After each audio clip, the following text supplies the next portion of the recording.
Dead ಬಾಡಿನ ಮೂರನ್ನೂ ಸಹ immediately viral ಮಾಡ್ಬಿಟ್ರು. ಅದ್ರ ಜೊತೆಗೆ ಹೌದು ಹೌದು ಹೌದು ಅದ್ರ ಜೊತೆಗೆ ಆ ಮಾಂಸನೂ ತೋರಿಸ್ಲಿಲ್ಲ, ಈ ಕಡೆ ಗನ್ನು ತೋರಿಸ್ಲಿಲ್ಲ. ಸರ್ ಅವ್ರಿಗೆ ಪರ್ಮಿಷನ್ ಕೊಟ್ಟಿದ್ದವ್ರು ಯಾರು ಸರ್? ಸ್ವಾತಂತ್ರ್ಯ ಹೋರಾಟ ದಿನಾಚರಣೆದಂದು ಮಹಾತ್ಮ ಗಾಂಧೀಜಿ ಯಾಕೆ ಹೋರಾಟ ಮಾಡಿದ್ರು? ಇಂಡಿಯಾ ದೇಶಕ್ಕೆ ಸ್ವಾತಂತ್ರ್ಯ ಬೇಕಂತ ಹೋರಾಡಿದ್ರು. ಈ ದಿನದಲ್ಲಿ ಆತರ ತಪ್ಪೇ ಮಾಡಿರ್ಲಿ ಸರ್, ನಮ್ ತಮ್ಮವರು ತಪ್ಪೇ ಮಾಡಿರ್ಲಿ, ಕೊಲೆ ಶಿಕ್ಷೆ ಕೊಡಿ. ಅಪರಾಧಿಯಾಗಿರೋನಿಗೆ ಯಾಕೆ ಸರ್ ಆ ಶಿಕ್ಷೆ ಕೊಡ್ಬೇಕು?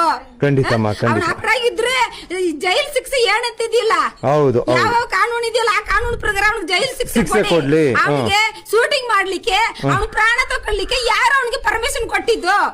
ಮನುಷ್ಯನ ಉಸಿರಿಗೆ ಏನು ಬೆಲೆನೇ ಇಲ್ವಾ?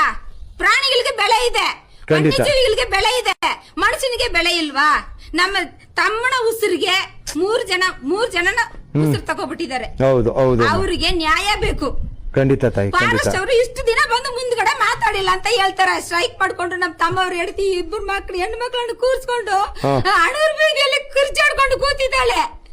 ನಮ್ ತಮ್ಮನ ಸಾವನ್ನ ಎತ್ಕೊಳಗೆ ಮೈಸೂರಲ್ಲಿ ಇಟ್ಬಿಟ್ಟು ಇವ್ರು ಆಟ ಆಡ್ಕೊಂಡಿದ್ದಾರೆ. ಯಾರು ಡಿಪಾರ್ಟ್ಮೆಂಟ್ ಅವರು, ಪೊಲೀಸ್ ಅವರು ಬಂದು ನಮ್ಮ ಹತ್ರ ಮಾತಾಡ್ತಾರೆ. ಫಾರೆಸ್ಟ್ ಅವರು ಯಾರೋ ಬಂದು ಮುಂದ್ಗಡೆ ಮಾತಾಡಿ ಸಮಾಧಾನ ಹೇಳಿ ಈ ತರ ಆಯ್ತು ಹಾಗಂತ ಹೇಳಲಿಲ್ಲ.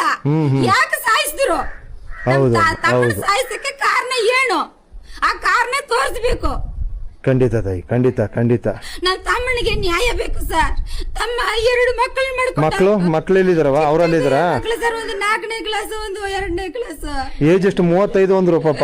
35 ಸರ್. ಅವನಿಗೆ ಮಕ್ಕಳು ಚಿಕ್ಕ ಮಕ್ಕಳು ಸರ್. ಒಂದು 4ನೇ ಕ್ಲಾಸ್, ಒಂದು 2ನೇ ಕ್ಲಾಸ್ ಓದ್ತದೆ ಹೆಣ್ಮಕ್ಳು. ನಮ್ ತಂಗಿಗೆ ಒಂದು 2 ಗಂಟೆ ಮಕ್ಕಳು ಸರ್. ಅವಳು ನನ್ ತಂಗಿ ಸರ್. ಇವಳಿಗೆ ಅಕ್ಕನೇ, ಅವಳ ಅಕ್ಕನ ಗಂಡ ಅಂದೋಣಿ ಸ್ವಾಮಿ ಅವರು.